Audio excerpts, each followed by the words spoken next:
my veins. Blue and one, I red, white, and blue in my brain. I'm Bulldog born. Bulldog, that's my breed. I was born to follow where the Bulldogs lead. Ladies and gentlemen, welcome back for a bumper episode. We're going back to the past today, back to the 1980s, and the man who walked bigger than anybody in the 1980s. You guessed it, it's our man, the Kennel Master, Dougie Hawkins. Hiya, Matty. How are you, mate? Good to be on board, Matty. I'm absolutely Who you got for me, Matty? Who you got for me, Matty? Well, you're going to love this, Dougie. This is one of your old teammates, Zeno Tzatzaris. Zeno Tzatzaris.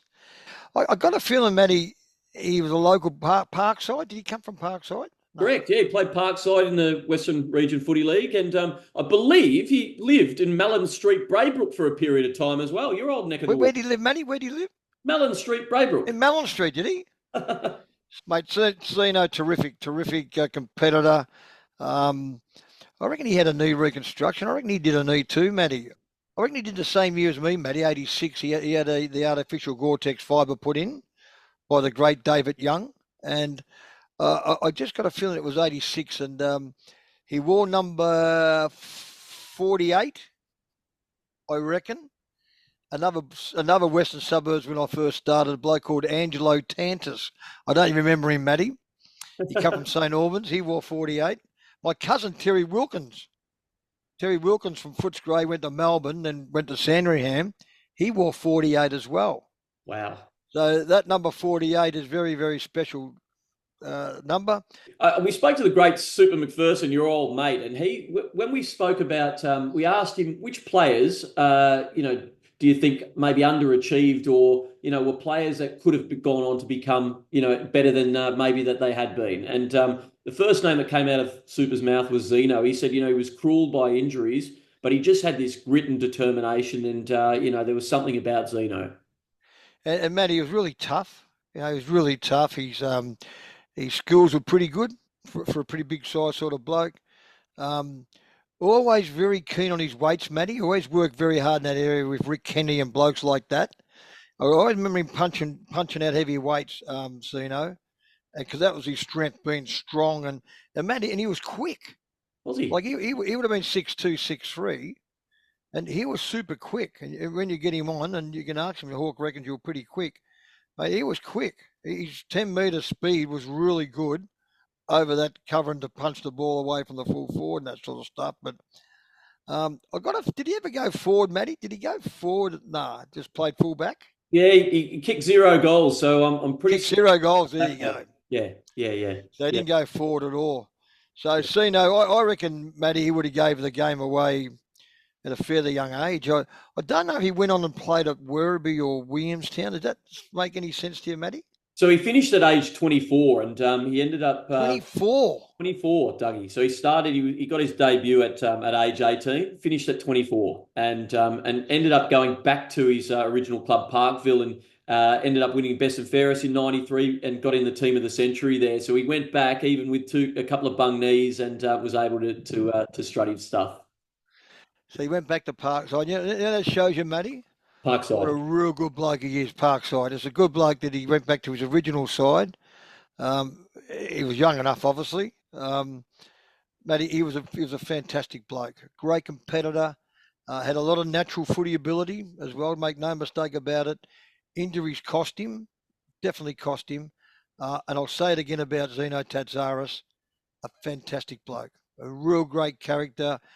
In the trenches, he'd stick by you. He wouldn't let you down like Liver's Greek? No, Liver's Italian. Italiano, yeah. Liver's Italian, I reckon.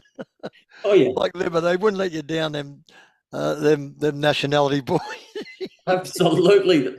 Up the Mediterraneans, do it. Yeah, no. But just again, Matty, on Zeno, we got along fantastic. He didn't mind a quiet beer, which was part of the culture back in those days, and he fit in beautifully as an 18-year-old coming down from Parkside Footy Club and the Footscray District Lead. No, Matty, he was a great mate of mine. He was a great mate of ours, Matty. Fantastic bloke, Zeno.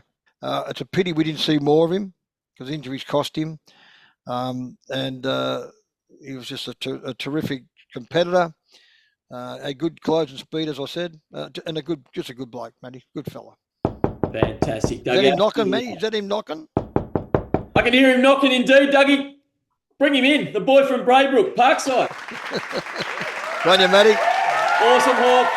See you. Ladies and gentlemen, you asked for him, and here he is. He's crawled inside the kennel today. It's 80s icon, Zeno Tzatzaris. Welcome to Inside the Kennel, Zeno. Thanks very much. Thanks for having me. Yeah, absolutely. Zeno, look, we start by asking all our guests, in your own words, can you describe yourself as a player for those people who are Googling you in the future and want to know who Zeno Tzatzaris is? Not very good. No. Look, I think tough, straightforward. Defender, no good in no good in the forward line. Couldn't get a kick in the forward line. I don't think I kicked a goal in the 34 games that I played there. I think I kicked 2 in the reserves, and I think that was in my last year as well. So that was in my seventh year. That's about it, I think. Yeah, beautiful. Well, modest as expected, Zeno. So a Greek lad growing up in Braybrook. Was footy an ambition of yours from a young age? I went to Toddy North Primary School, and there was only 2 sports there: football and cricket. Football in the winter, and cricket in the summer. It was back then. It was a pretty. The Aussies were quite hostile towards the new Australians, the Wogs. But one way to get in on side with them was to be good at their at sport. So one day they're calling you a Wog, and the next day they've got their arm around you. Go, you want to come and play footy with us? So I knew it was a way to get in and not get ostracised, even though we did get ostracised and marginalised by opposition teams and supporters. At least you had half the people there on your side.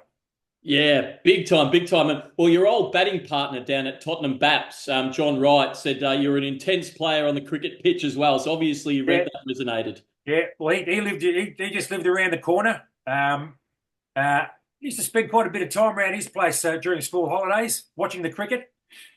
He was English. I think. Well, he was English, but I think he barracked for the Aussies as well, though. Well done. Good choice. I just want to ask you. So you grew up in the Bulldogs heartland in Braybrook. So is it true that you followed the Doggies as a kid? No, and I was an Essendon supporter, and I grew up. My first 11 years were at in Braybrook, and then we moved to East Keilor, which was Essendon's residentially zone. The high school that I went to was Keilor Heights High School, and one of the first blokes that I met there asked me, "Do you play footy?" I go, "Oh yeah." He goes, "Can you play?" I go, "Oh yeah." And he said, "Do you want to come down to Parkside and play?" Which was in the Footscray District League. I said, "Oh well, no one else has asked me to play. I'll go." So we caught the bus down there from East Keilor.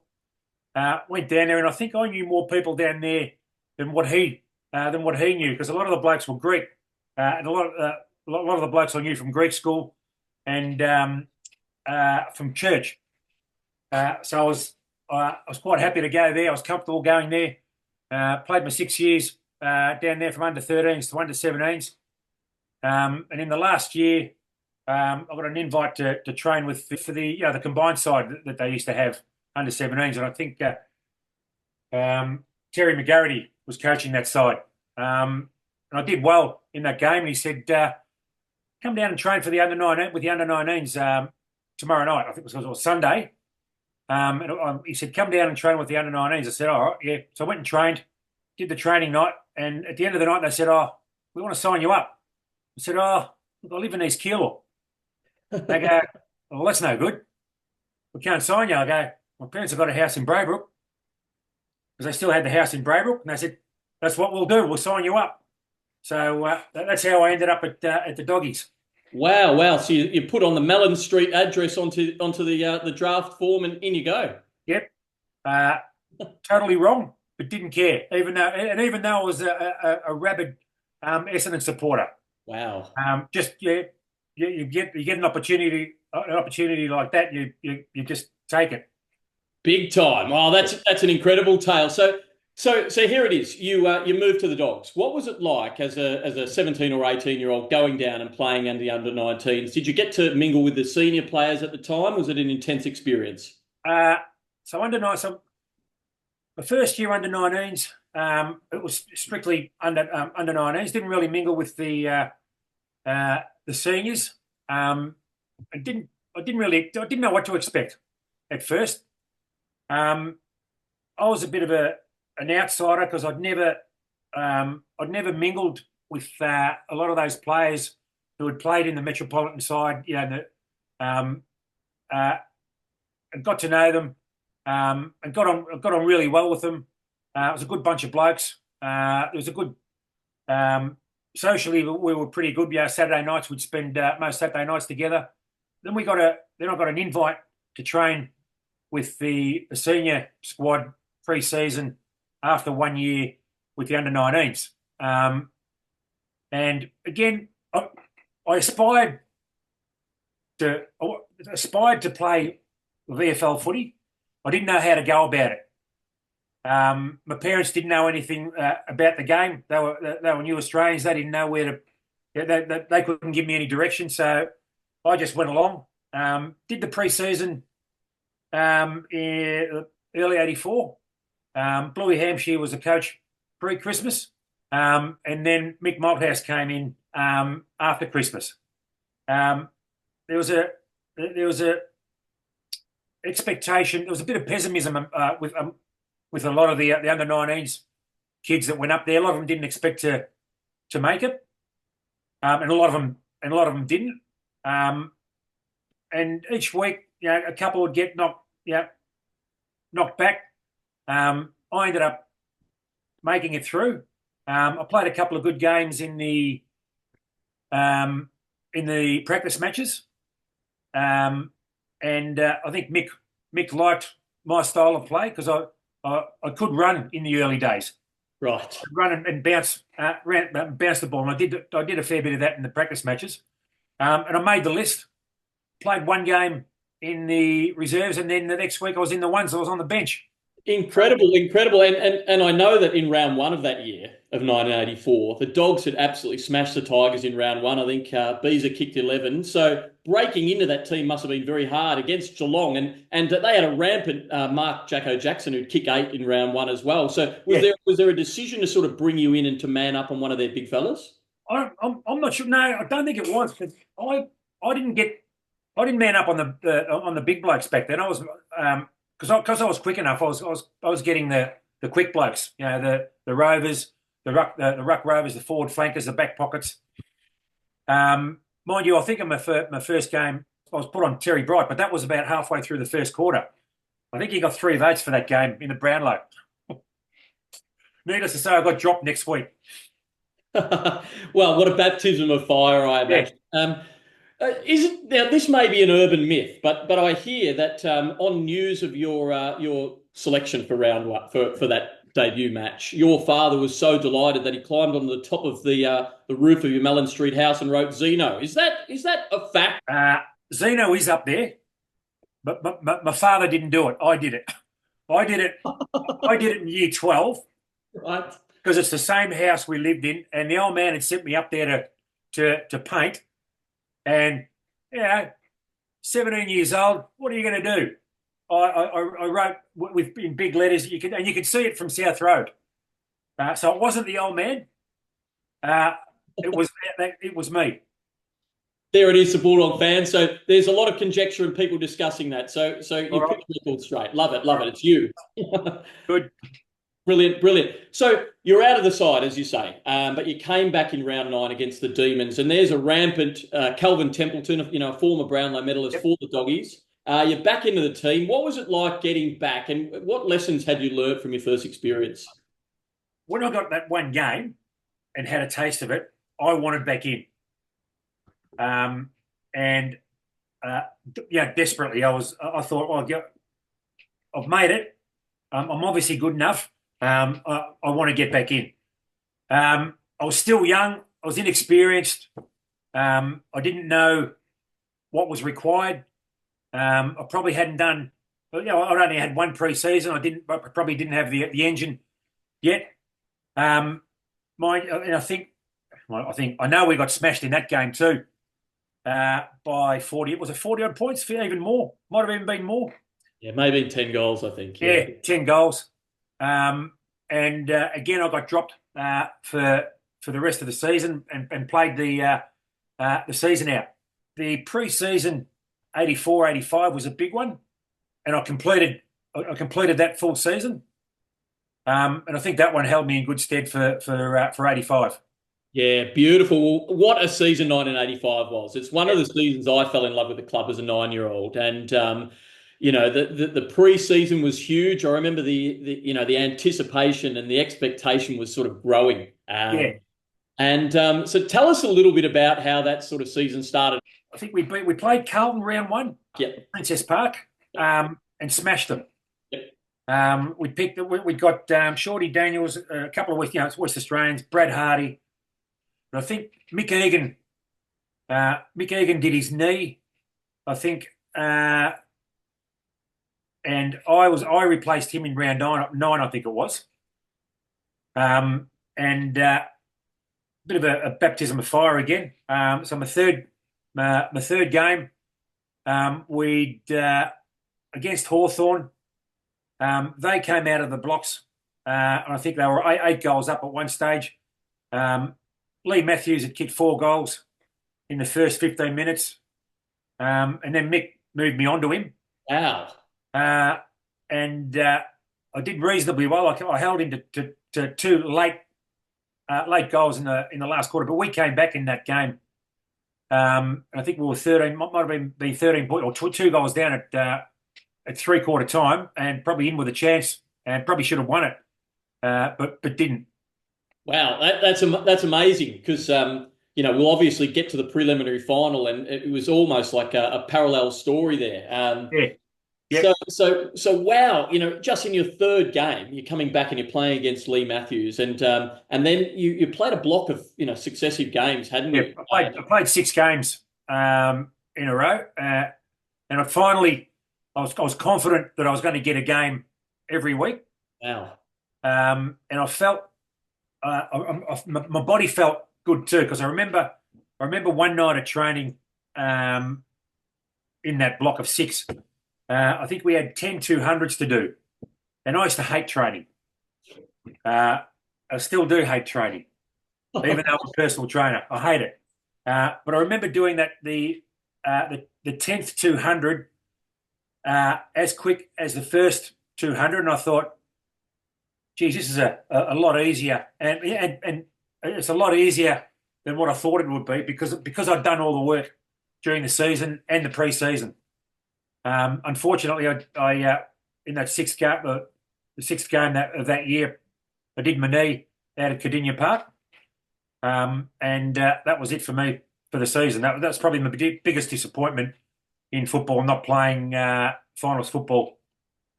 Wow. So, involved in a team that was flying, and obviously your continuity sort of building and confidence.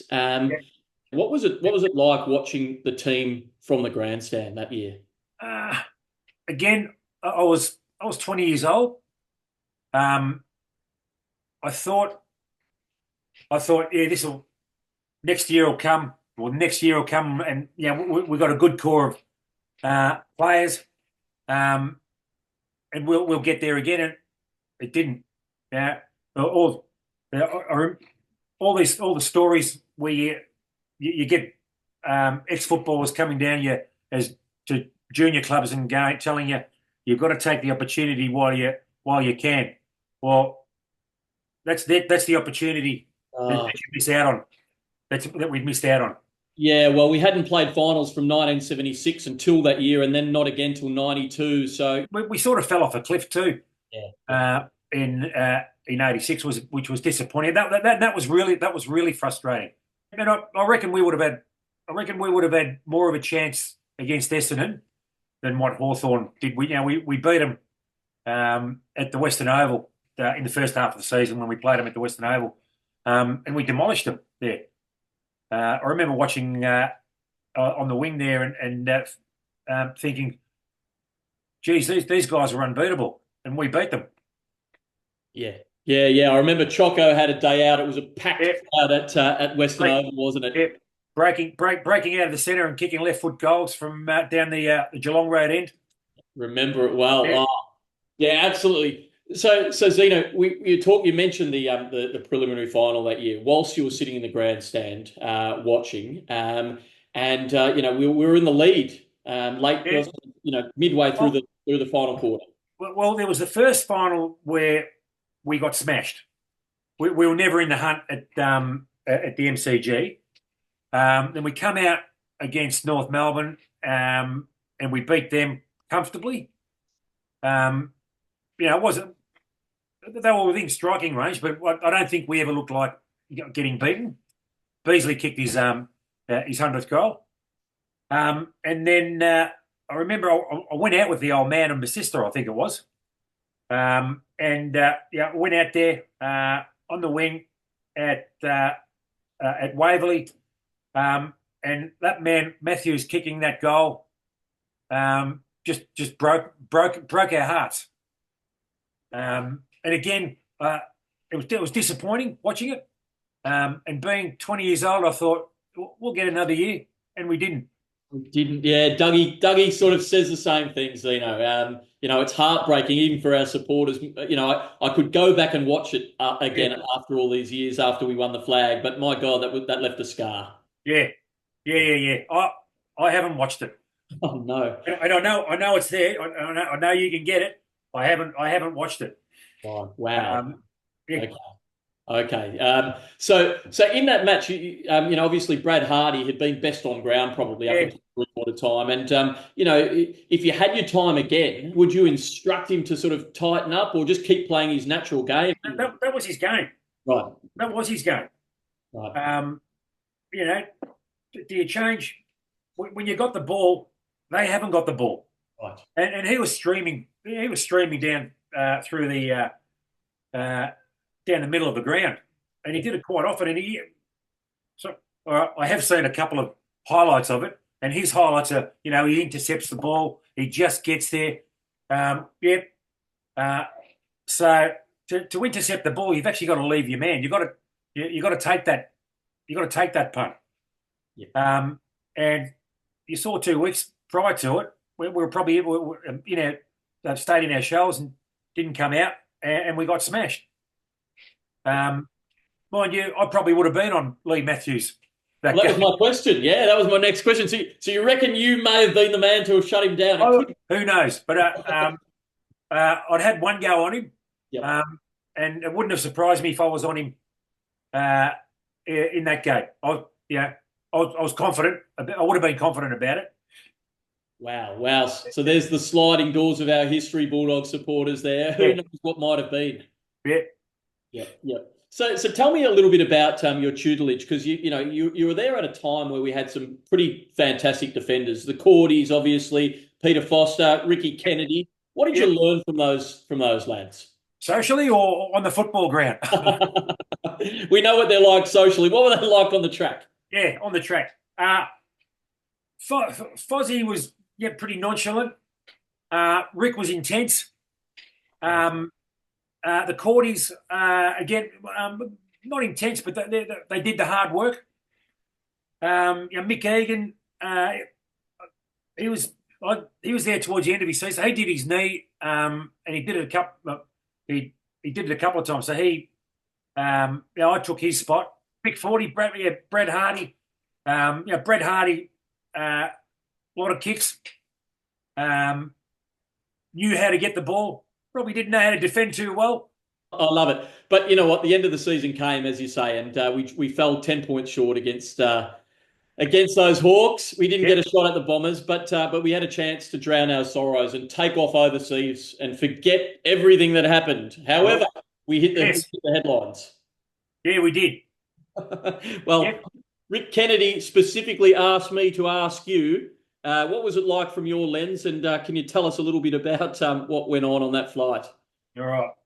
Well, so that was my first time ever on a plane, right? And my mum, when I left, she said the last thing she said to me, she goes, "Don't do anything stupid." And when it was plastered all over the news, I actually called. She said, "Did I tell you not to do anything?" I said it wasn't me, but it might have been me because Robbie Gronewagen was sitting next to me, and I'd seen the stewards put the code in for the over the PA. So there's a code in there before they can make announcements. And I've said to Wagon, "Hey Wagon, I've got the code." He goes, "What is it?"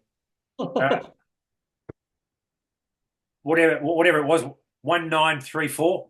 So he's got up, and that's when he's done his Captain Gronewagen speech. And I knew we were in trouble when I saw the stewards running down the aisle going, "No, no, no, no, no." And they got on. They gave us a bit of a gave us a bit of a talking to. That's probably, I reckon, that was the worst thing we did. There was a little food fight. They turned off the alcohol on the second leg of the trip. And a lot of the boys got into their duty-free spirits, and some of them even finished all their duty-free spirits. So you could just imagine what they were like when they got to Hawaii. There was some fun and games there. It was my first introduction to an adults footy trip, but it was good fun. Would I do it again? Absolutely, in a heartbeat. Well, you'd probably end up in Guantanamo Bay if you did it Probably again. would. Yeah, probably would. I don't reckon we'd get. I don't reckon they'd give us be as lenient as what they were back then as what they'd be today. No, assume your crash positions, ladies and gentlemen. Absolutely. Yep. Love it, love it, love it. So your teammates describe you as a jovial character, and you said you've, your mum specifically warned you don't get into trouble, Zeno. Is there anything you can let out of the vault of any sort of tales from your playing days that hasn't been told? Oh, jeez. There's probably one, and that was pre-season February 85. Right. I'd rolled an ankle, and a few of my mates had gone down to the old Fame, I think it was, on a Friday night. I think it was $13 all you could drink. And the night had finished, and we were walking down to Lygon Street from Swanson Street to get a souvlaki. And we're walking across the street, and the car's gone to, he's at a stop sign, and I've got the right of way. I've gone to cross, and he's gone to sort of playfully run me over. And I've mouthed off at him, and he's mouthed off at me. And I said, "Well, it's no good in the car, is it?" Well, he's got two carloads of mates behind him as well, so they've all jumped out.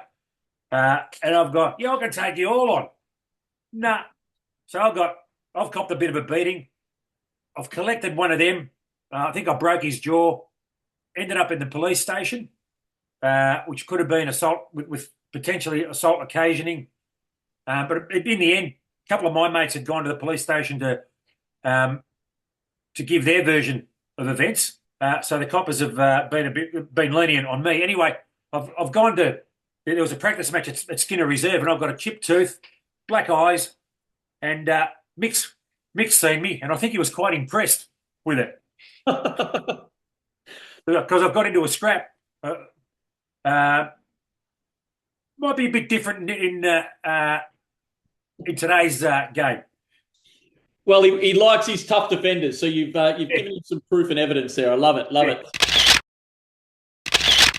So thanks, Zeno. So 1986 did roll around, and you returned from your knee injury, and I think it must have been round 16 of that year. Yep. You broke back into the team and played the Yep. last 7 games. It must have been incredibly satisfying for you. Well, yeah, it was. Well, it was a long, it was a hard road back because I'd had a scope at the end of the year of 85. Did the pre-season, but it was a bit of an interrupted pre-season.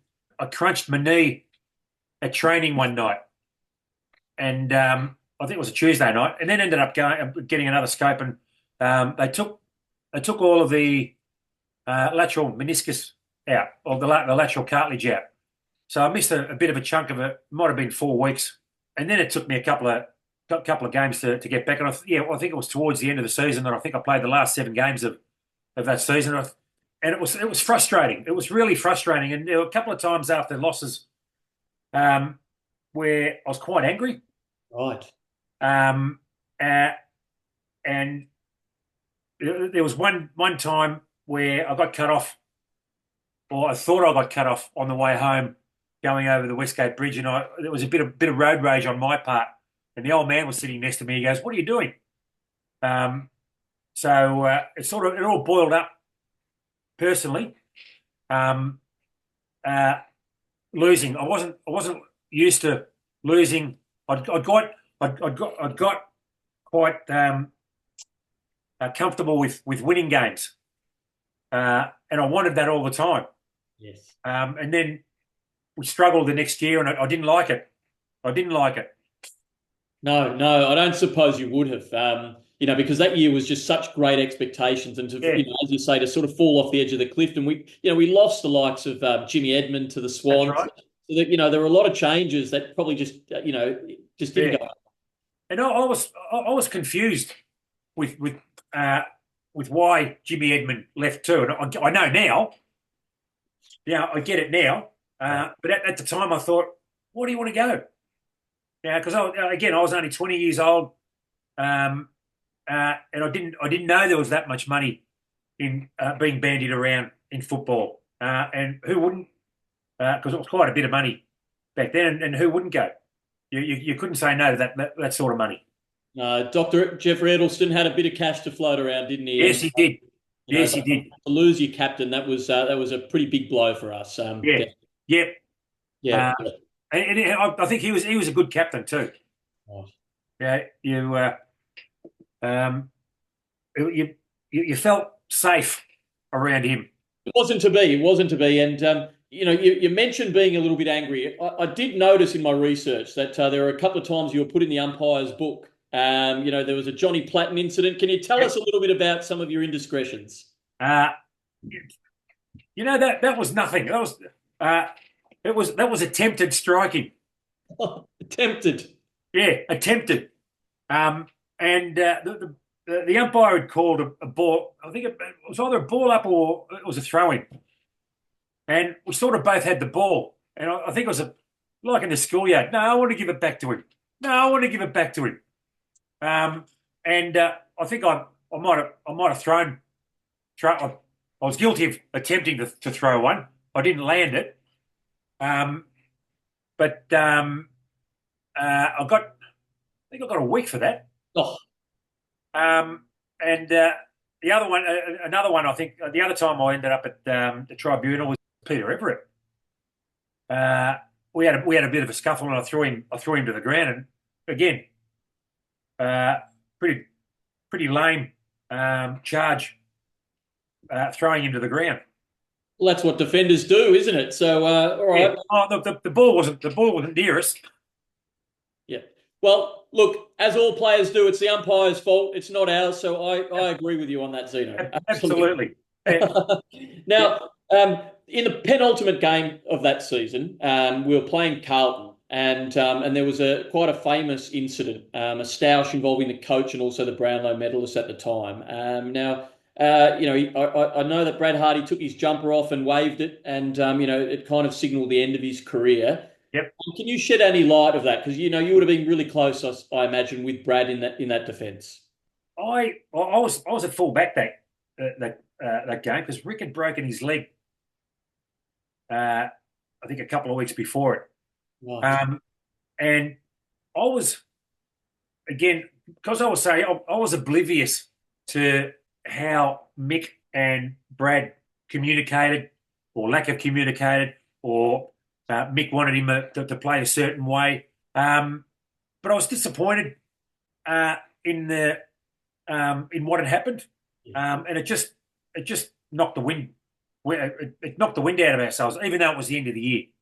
Yeah, it absolutely did. And, as you say, we missed finals by that much and had to reload for 87. And, when we had, you would have thought a lot of the pieces in place to succeed. Well, that's too right. So tell us a little bit about 87 and 88. You were, again, putting together an outstanding block of games, weren't you? But, again, injury struck.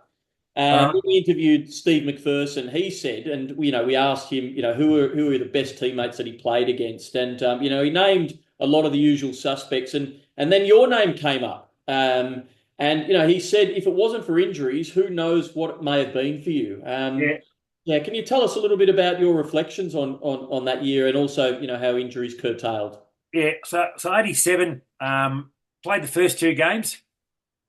I was underdone because I'd had my knee reconstructed at the end of 86, which I should have probably had done at the end of 85. So I practically played the season without an ACL.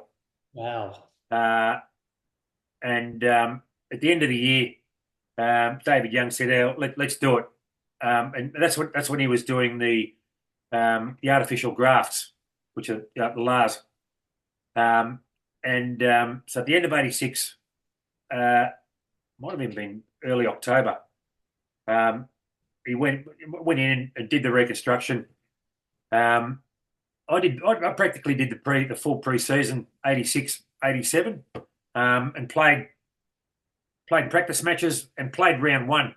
Now, Zeno, there are a couple of occasions where you lined up on one of the greatest, Gary Ablett. Can you tell us a little bit about your stoushes with the great man and how you fared? I think I played on Gary in either 87 or 88. Okay. Out at VFL Park.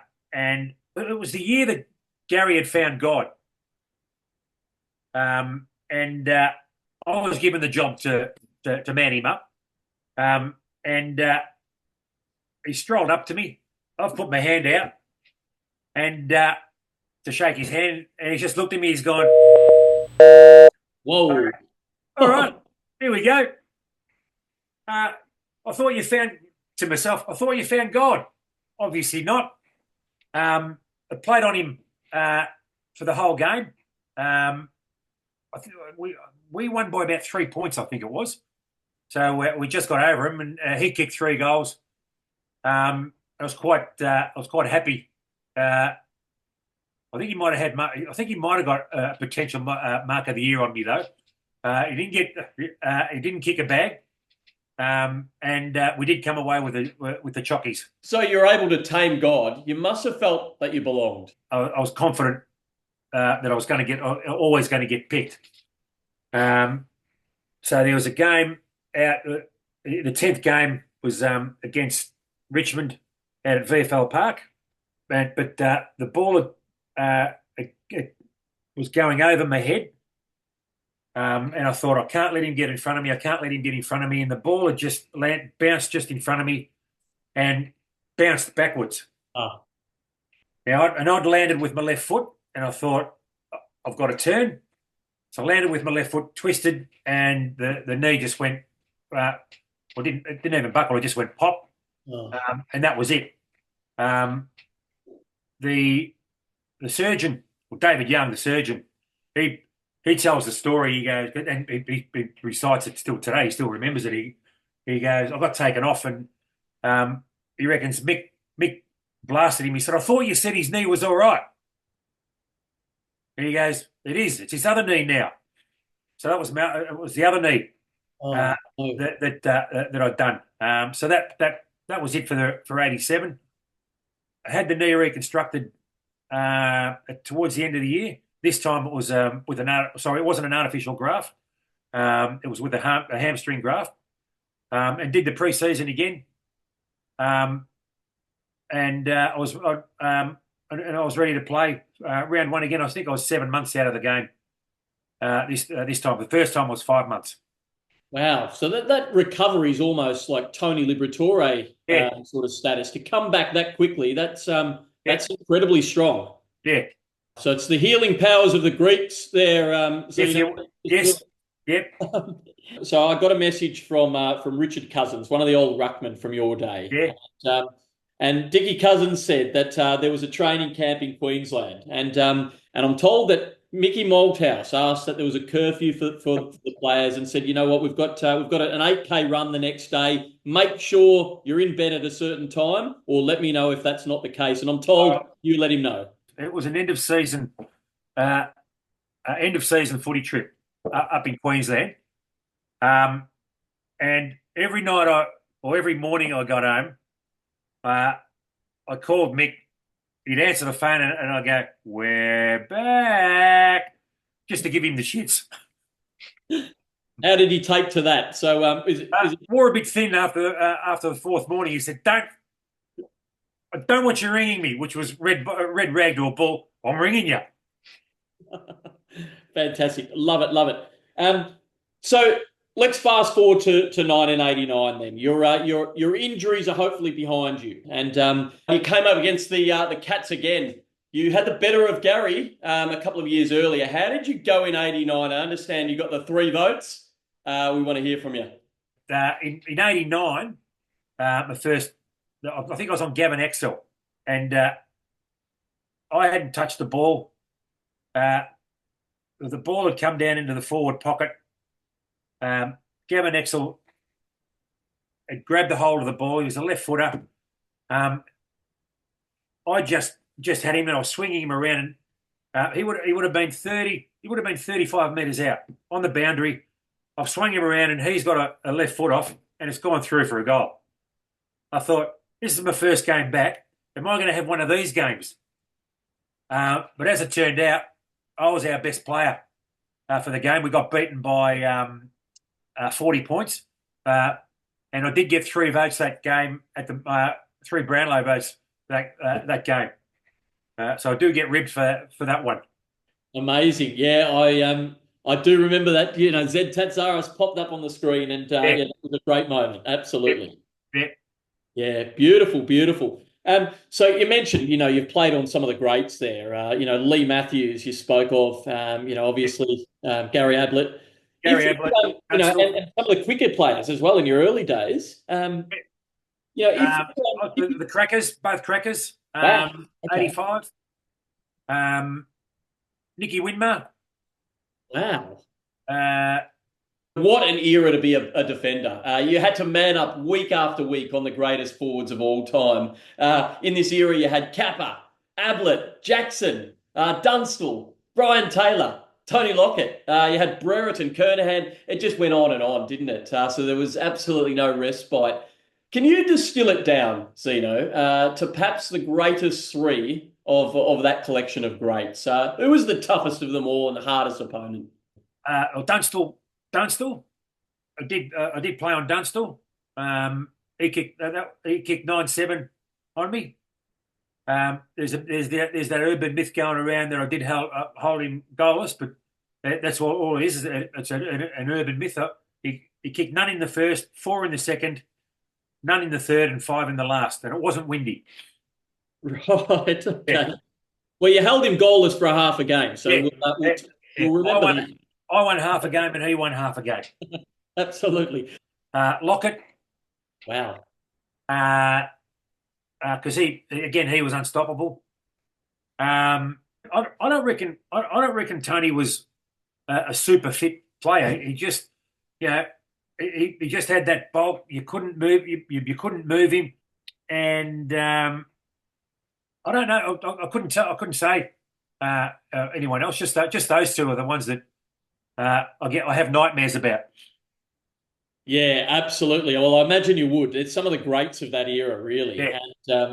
And I'll come back to Tony Lockett shortly because I want to talk about the 1990 round 1 game soon. Right.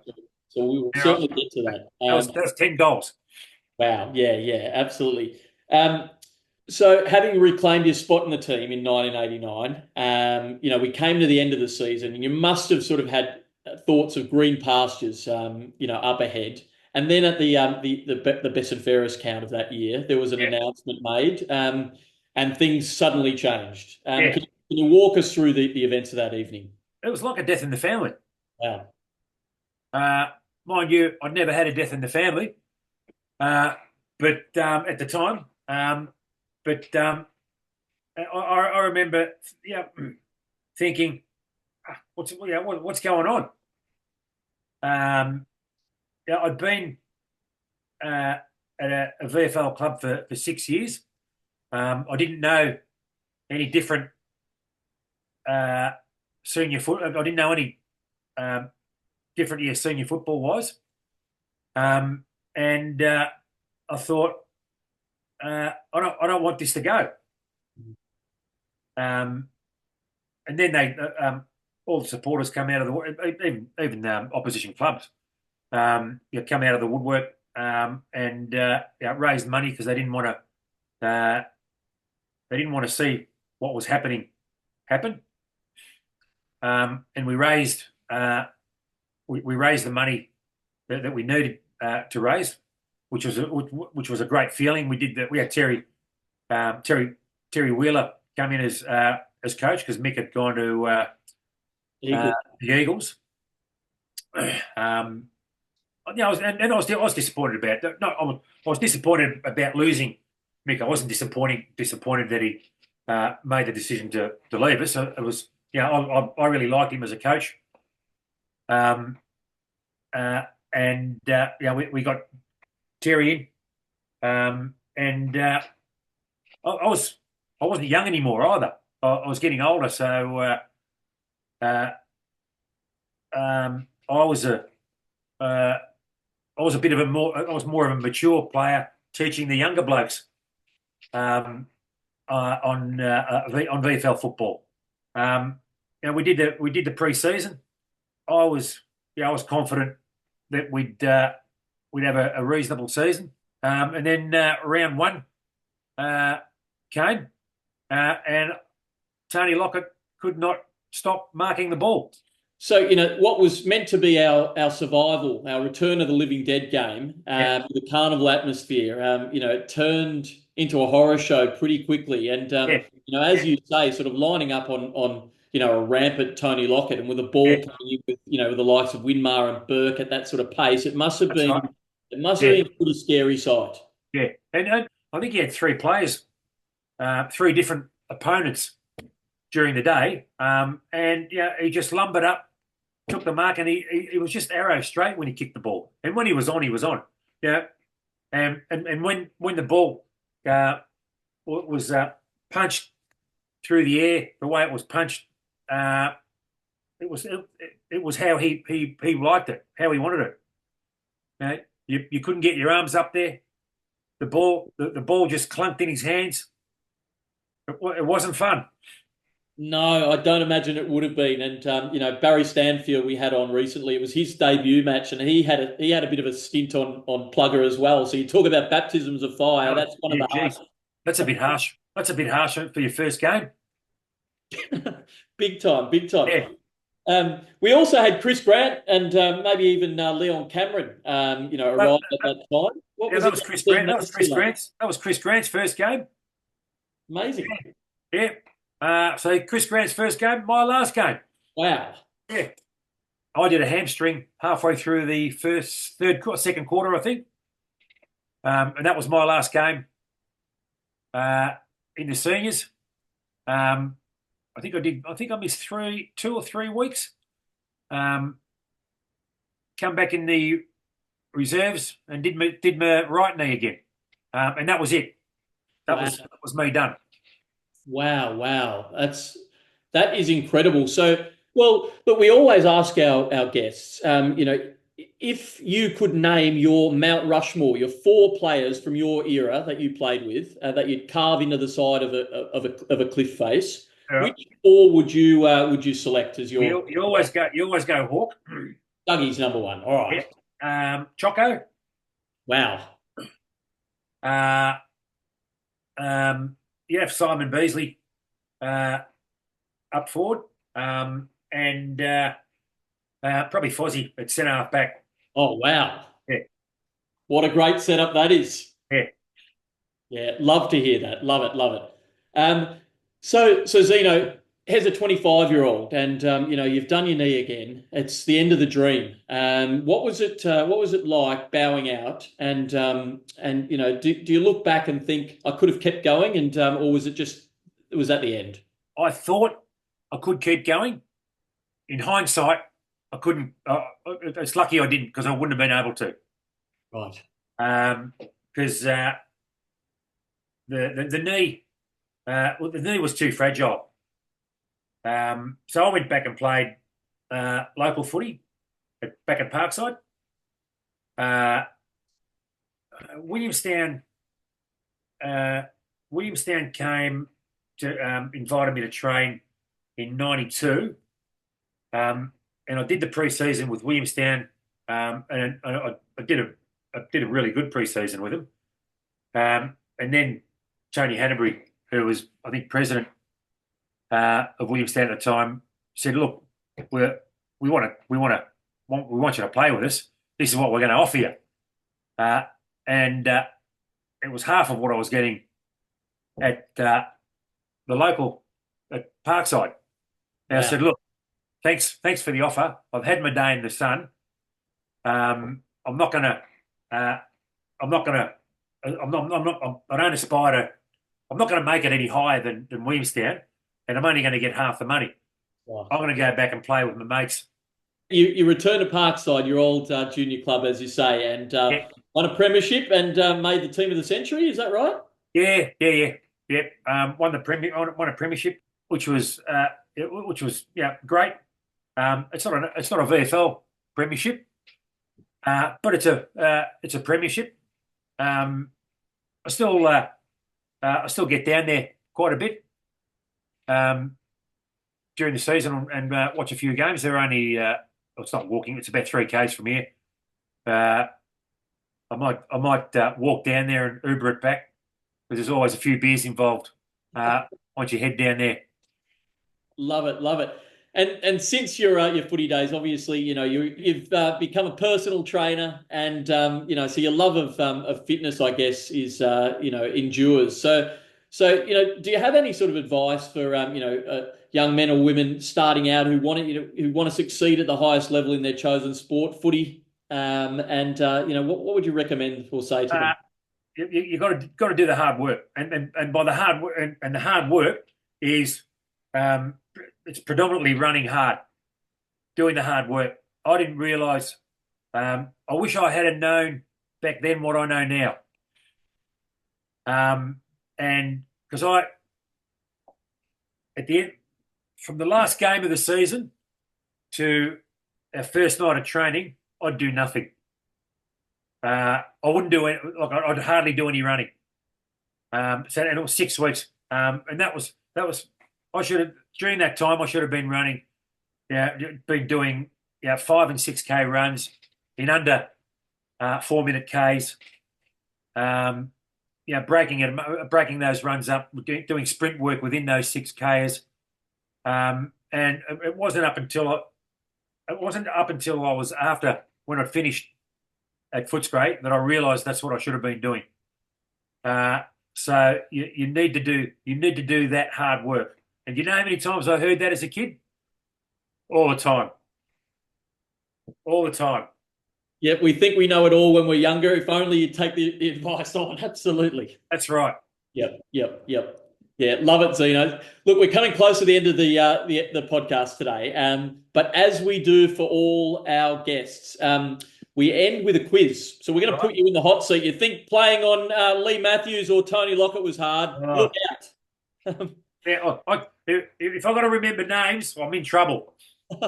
Okay. Well, you do. So look out. I know. So look, we're going to give you 2 categories. We'll give you a little bit of power. Okay. You can either choose highest or lowest records at Bulldogs or the 1980s. What would you like? 1980s. 1980s. All right. I thought you might select that. So we're going to put 60 seconds on the clock. The Bulldogs made the finals only once during the 1980s. Is that true or false? True. Correct. Brian Royal won the 1984 Charles Sutton Medal. Is that true or false? True. It's false. It was Polly Purser. Steve Oh. Collingwood's first game was 1987, was a drawn match. Is that true or false? False. That's true. Which player represented the club the most times during the 1980s? Doug Hawkins. Correct. Behind Simon Beasley, which former Bulldog captain scored the next most goals during that decade, the 80s? Jimmy Edmond. Correct. After 3 rounds in 1987, which player gave up the number 5 because he thought it gave bad luck and returned to number 38, Guernsey? Petraglia. Correct. Who were the 2 Bulldog Brownlow medalists in the 1980s? Brad Hardy. And? Alvin Templeton. Correct. Which player captained the club between 1986 and 88? Rick Kennedy. Correct. And I'll give you one more right on the buzzer there. This is a tough one to end, all right? So good luck. Which player won the club's goal kicking in 1989? Which player? He only kicked 21 goals, Zeno. Was it Chris Grant? Who was it? Was it Chris Grant? 89. No, it was Tony. It was Adrian Campbell. Sorry. Oh, all right. That's all right. That was a tough one. Yeah, Chris. Oh, Grant. 89. 89. Yeah. Yeah. Well, look, you did incredibly well, Zeno. Let me calculate the scores now. Here comes the scores on the board now, Zeno. Oh, you've done incredibly well. Well done, mate. Thank you. Yep. Fantastic. Now, Zeno, just before we end, I want to ask you a couple of things. You're still a doggies man, I presume. Absolutely. Yep. Yep. And were you there at the 2016 Premiership game? Absolutely. Wow. Yep. I remember going to the game, watching it. Nervous till about the 25-minute mark because I thought we're only a couple of points up. I think we might have halfway through the last quarter. I think we were only a point up. And then Hennessy kicked that goal that wasn't a goal. And I thought, I hope we don't lose it from here. And then we got it. We won it. What a day. And that just, you've sort of summed it up there. It's belief and the footy gods being on your side, isn't it? Yeah. You need all those elements. Yeah. And Tom Boyd, $7 million, 2 games, 2 great games, money well spent. Money well spent. Absolutely right. Too right. Yeah. He should be asking for more. Yep. And we'd pay it too. Yep. I remember walking home from South Kensington Station up the hill to where I live, and saying to myself, I couldn't give a shit if we won the wooden spoon for the next 5 years. That's how good I felt because I never thought I'd see the day where we won one. So 97, we missed out. We probably should have, we were 20 odd points up, and then get beaten by 3 points. That one really hurt. That's when I knew I was a passionate doggy supporter. And then there are a couple in the when was it? 07, 08? Yeah, 09 was the one against the Saints where it was so close. Yeah, I thought we got some shitty decisions against us. Their first goal shouldn't have been a goal. And then the one where Blake and Rewalt before the start of the third quarter, I think it was where he got that goal. But even going back to the St Kilda's first goal, if they hadn't have got that first goal, they were struggling to kick a goal, and we probably could have got away with it. But who knows? Well, at that stage, all I wanted to do was to get in the grand final and go watch them. It didn't quite go our way, throughout your career, but to sort of sit back in the stand after all those years and Yeah. feel part of it, and Yeah. see the Bulldogs sort Yeah. of thrive. It must give you great satisfaction. Yeah, it does. It does. And look, I've said to people before, is that if I had my way again, I'd do it all again. Wow. Wow. Yeah. Love that. Well, look, my final question for you, Zeno, is for all those Bulldog fans who, love and adored you all those years ago, and see you as a bit of a cult hero from the 80s. What's your final message to them, and how do you want to be remembered? Thanks for the memories. I always enjoyed going into the social club after it and having a beer with all the supporters down there. It kept me it kept me grounded, and I loved them coming down and watching, and having that enthusiasm for the club, sticking by the club for as long as they did, especially without any success. And thanks to all of them.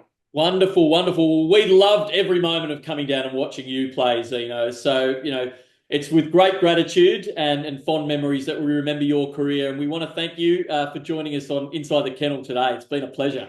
Thank you. Brilliant. Ladies and gentlemen, Zeno Tzatzaris. Thank you. Red in my heart, white in my veins, blue in one eye, red, white, and blue in my brain. I'm Bulldog born.